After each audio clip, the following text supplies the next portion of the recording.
एक नगर में एक धनी व्यापारी रहता था। उसकी 3 बेटियां थीं। बड़ी बेटी का नाम अहल्या, मंझली का नाम अदिति और सबसे छोटी बेटी का नाम परी था। तीनों बहनों में परी सबसे सुंदर थी। इस कारण उसकी दोनों बड़ी बहनें उससे जला करती थीं। स्वभाव से परी नम्र और दयालु थी, जबकि दोनों बड़ी बहनें गुस्सैल, लालची और स्वार्थी थीं। एक दिन व्यापारी को यह संदेश मिला कि उसके सामानों से लदे जहाज समुद्री तूफान के कारण समुद्र में डूब गए हैं। इस खबर से व्यापारी को बहुत बड़ा झटका लगा, क्योंकि इससे उसका बहुत बड़ा नुकसान हुआ था और उसका पूरा व्यवसाय बर्बाद हो चुका था। घर को छोड़कर उसके पास कुछ भी न बचा। अब वे लोग गरीबी में जीवन काटने को विवश हो गए थे। आलीशान जीवन जीने की आदि व्यापारी की दोनों बड़ी बेटियां इन हालातों के लिए पूरा दिन अपने पिता को कोसती रहती और शिकायतें करती रहती थीं। वे दोनों घर का कोई काम नहीं करती थीं, लेकिन परी इन हालातों में भी खुश थी। वह पूरे दिन घर का काम करती और साथ ही अपने पिता को भी खुश रखने की कोशिश करती थी। कुछ महीनों बाद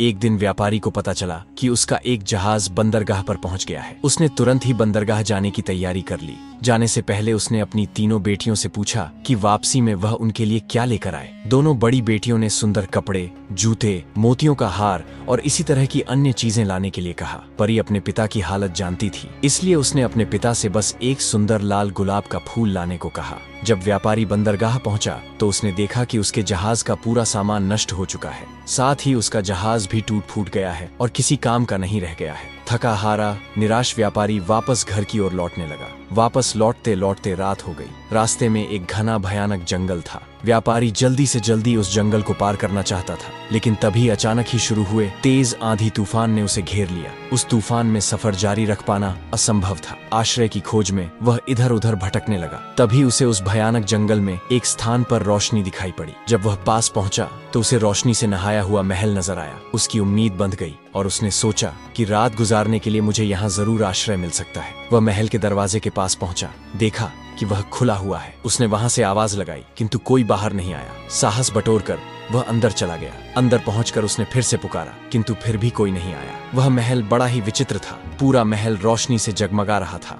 खाने की टेबल लजीज पकवानों से सजी हुई थी, लेकिन वहां कोई भी नहीं था। लंबी यात्रा के उपरांत व्यापारी को जोरों की भूख लगाई थी, इसलिए वह चुपचाप भोजन करने लगा। भोजन करने के बाद वह जिज्ञासावश महल की सीढ़ियां चढ़कर ऊपर पहुंचा, जहां उसने देखा हर कक्ष सुंदर रीति से सजे हुए थे। वह थका हुआ था, इसलिए वह एक कमरे में जाकर नरम बिस्तर पर सो गया। सुबह जब वह सोकर उठा तो उसे अपने बिस्तर के पास नए कपड़े दिखाई पड़े, तो वह नहा धोकर उन कपड़ों को पहनकर तैयार हो गया। जब उसने खिड़की से बाहर झांक कर देखा कि मौसम साफ हो चुका है और सोचा कि अब मैं अपनी यात्रा फिर से शुरू कर सकता हूँ। यह सोचकर वह सीढ़ियों से नीचे उतरा। नीचे पहुंचकर व्यापारी ने देखा कि टेबल पर नाश्ता लगा हुआ है। उसने नाश्ता किया और वापस जाने के लिए खुशी खुशी महल से बाहर निकल आया। बाहर निकलते ही उसे एक खूबसूरत गुलाबों का बगीचा दिखाई पड़ा, जहां गुलाब के विभिन्न रंगों के सुंदर फूल खिले हुए थे। उन्हें देखकर उसे परी से किया हुआ वादा याद आ गया। उसने सोचा कि मैं अपनी दोनों बड़ी बेटियों की इच्छा तो पूरी नहीं कर सका, पर कम से कम अपनी छोटी बेटी की इच्छा तो पूरी कर ही सकता हूँ। यह सोचकर जैसे ही उसने लाल गुलाब का फूल तोड़ने के लिए हाथ बढ़ाया, उसे एक भयानक हंसी सुनाई पड़ी। डर के मारे उसने अपने हाथ पीछे खींच लिए। उसने देखा कि उसके सामने एक दुष्ट भयानक राक्षस खड़ा है। उस राक्षस की आंखें अंगारों की तरह लाल थीं। राक्षस व्यापारी को घूरते हुए गुस्से में गुर्राया और बोला, दुष्ट व्यक्ति, मैंने तुम्हें अपने महल में आश्रय दिया, खाने के लिए लजीज भोजन दिया, सोने के लिए नरम बिस्तर और पहनने के लिए नए कपड़े दिए। मेरे इन एहसानों के बदले मुझे धन्यवाद देने के बजाय तू मेरे बगीचे से फूल चुरा रहा है। कितना एहसान फरामोश है तू। अब मैं तुझे जीवित नहीं छोड़ूंगा। डर से कांपते हुए वह व्यापारी राक्षस के पैरों पर गिर पड़ा और क्षमा याचना करने लगा और बोला, मुझे क्षमा कर दो, मुझे क्षमा कर दो। मैं यह गुलाब का फूल अपने लिए नहीं तोड़ रहा था, बल्कि अपनी बेटी के लिए तोड़ रहा था, जिसे मैंने एक लाल गुलाब का फूल लाने का वादा किया था। मुझे मत मारो, तुम जैसा कहोगे मैं वैसा ही करूंगा। व्यापारी की याचना पर राक्षस बोला, ठीक है, मैं तुझे एक शर्त पर बख्शूंगा कि तू अपनी उस बेटी को यहाँ मेरे पास लेकर आए जिसके लिए तू मेरे बगीचे से फूल तोड़ रहा था। अगर तूने ऐसा नहीं किया तो मैं तेरे घर पर आकर तुझे मार डालूंगा। डरे हुए व्यापारी ने उस समय अपनी जान बचाने के लिए राक्षस की बात मान ली और अपनी बेटी को उसके पास लाने का वचन देकर वहां से निकल गया। जब वह घर पहुंचा तो उसकी आंखें आंसुओं से भीगी हुई थी। वह बहुत डरा हुआ था। जब परी ने अपने पिता को इस हालत में देखा तो उसने अपने पिता से इसका कारण पूछा। व्यापारी ने अपने साथ हुई पूरी घटना विस्तार से उसे बता दी। पूरी बात सुनने के बाद परी बोली, पिताजी, आप चिंता मत कीजिए, आपकी जान बचाने के लिए मैं कुछ भी करूंगी। अपने वादे के अनुसार आप मुझे उस राक्षस के महल में ले चलिए। व्यापारी रोते हुए बोला, बेटी, मैं जानता हूं कि तुम मुझे बहुत प्यार करती हो, लेकिन मैं कितना स्वार्थी पिता कहलाऊंगा जो अपनी जान बचाने के लिए अपनी बेटी को उस राक्षस को सौंप देगा। परी ने अपने पिता को समझाते हुए कहा, पिताजी, आपकी जान बचाने का यही एक रास्ता है और हम कुछ कर भी नहीं सकते। आप मुझे उस राक्षस के महल में ले चलिए। दुखी मन से व्यापारी परी को उस राक्षस के महल की ओर लेकर चल दिया और फिर उसे वहीं महल में छोड़ आया। शुरू में परी उस राक्षस के भयानक रूप रंग को देखकर डर गई, लेकिन उस राक्षस का परी के प्रति व्यवहार बहुत अच्छा था। उसने परी को ढेर सारे नए कपड़े और गहने दिए और साथ ही उसे एक बहुत ही सुंदर कमरा भी दिया। वह उसका बहुत ख्याल रखने लगा, जिससे धीरे धीरे परी का डर खत्म हो गया। अब धीरे धीरे परी ने भी राक्षस से बातें करनी शुरू कर दी।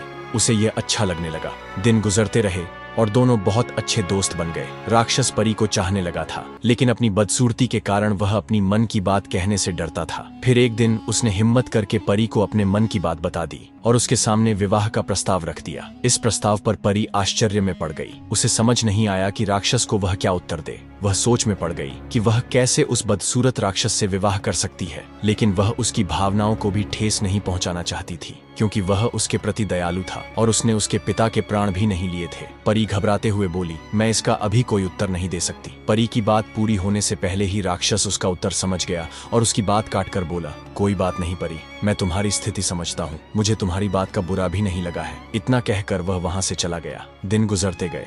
दोनों ने इस बारे में फिर कोई बात नहीं की। परी को वहाँ कोई तकलीफ नहीं थी, लेकिन वह अपने पिता और बहनों को बहुत याद किया करती थी। ऐसे ही एक दिन वह उन्हें याद कर उदास बैठी हुई थी। तभी राक्षस वहाँ आया और उसकी उदासी का कारण पूछा। परी ने उसे बताया कि वह अपने परिवार को याद कर रही है। राक्षस परी का दुख समझ गया और उसने उसे एक जादुई आईना दिया, जिसमें वह जब चाहे अपने पिता और बहनों को देख सकती थी। परी उस आईने को पाकर बहुत खुश हुई। अब जब भी उसका मन करता वह उसमें अपने परिवार को देख लेती थी। एक दिन परी ने उस आईने में देखा कि उसके पिता बहुत बीमार हैं और मरने की कगार पर हैं। वह यह देखकर बहुत दुखी हो गई। उसने राक्षस से विनती की कि वह उसे उसके पिता से मिलने के लिए जाने दे। वह आखिरी बार उनसे मिलना चाहती है। पता नहीं फिर कभी वह उन्हें देख पाएगी या नहीं। पहले तो राक्षस ने मना कर दिया, लेकिन फिर परी के आंसू देखकर उसका मन पिघल गया और उसने उसे जाने की इजाजत दे दी। उसने परी से कहा, मैं तुम्हें अपने पिता के पास जाने की इजाजत देता हूँ, लेकिन इस शर्त पर कि तुम्हें 7 दिन के भीतर वापस आना होगा, नहीं तो मैं तुम्हारी याद में मर जाऊंगा। परी ने राक्षस से वादा किया कि वह अपने पिता को देखकर 7 दिन में वापस लौट आएगी। राक्षस ने उसे एक अंगूठी दी और कहा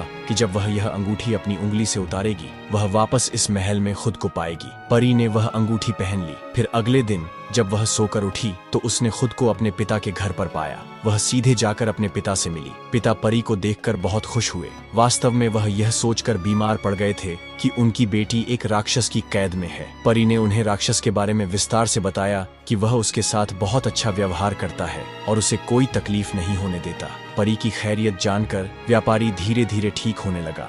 वहां रहते हुए परी को राक्षस की याद आने लगी। उसके साथ रहते रहते उसे उसकी आदत पड़ गई थी और उसके अच्छे और दयालु व्यवहार के कारण वह उससे प्रेम करने लगी थी। एक दिन परी की दोनों बहनें, जिनका विवाह हो चुका था, उससे मिलने घर पर आई थीं।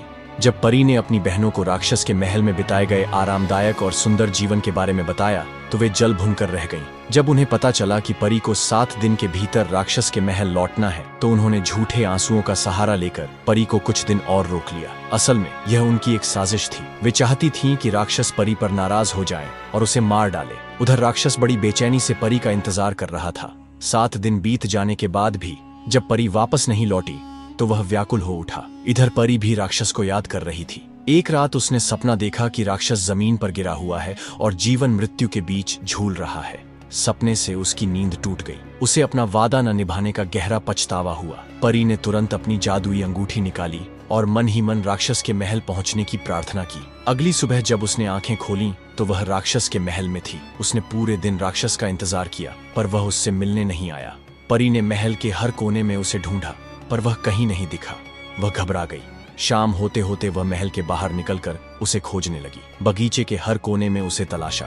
फिर वह महल के पीछे के हिस्से में गई। वहां एक कोने में राक्षस जमीन पर गिरा हुआ मिला। वह बेहद कमजोर और निर्जीव सा लग रहा था, जैसे जीवन की अंतिम सांसें गिन रहा हो। परी घबराकर उसके पास दौड़ी और बोली, ये तुम्हें क्या हो गया है? राक्षस ने कराहते हुए उत्तर दिया, मैंने तुमसे कहा था ना कि यदि तुम नहीं आई तो मैं तुम्हारी याद में मर जाऊंगा। परी की आंखों में आंसू भर आए। उसने देर से लौटने के लिए क्षमा मांगी और भावुक होकर बोली, तुम मुझे छोड़कर मत जाओ, मैं तुम्हारे बिना नहीं रह सकती, मैं तुमसे प्रेम करने लगी हूँ, कृपया मुझसे विवाह कर लो। जैसे ही परी ने यह शब्द कहे, वहां एक चमत्कार हुआ। देखते ही देखते राक्षस का विकृत शरीर बदलने लगा और वह एक सुंदर नौजवान राजकुमार में परिवर्तित हो गया। परी यह देखकर आश्चर्यचकित रह गई। राजकुमार ने मुस्कुराकर उसे बताया, मैं एक जादूगरनी के श्राप के कारण राक्षस बन गया था, क्योंकि एक बार मैंने गलती से जंगल में शिकार करते समय जादूगरनी के बेटे को हिरण समझकर उसके पैर में तीर मार दिया था।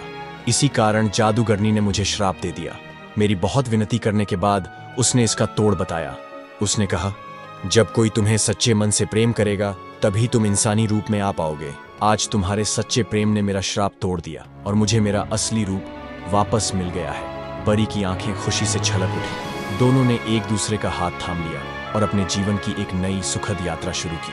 तो दोस्तों, ये कहानी हमें ये बताती है कि हमें किसी को उसके रूप या शक्ल से नहीं परखना चाहिए। असली खूबसूरती दिल की होती है। जो दयालु और अच्छा व्यवहार करता है वही सच्चा इंसान होता है। ऐसी और भी प्यारी कहानियां देखने के लिए हमारे चैनल को सब्सक्राइब जरूर करें।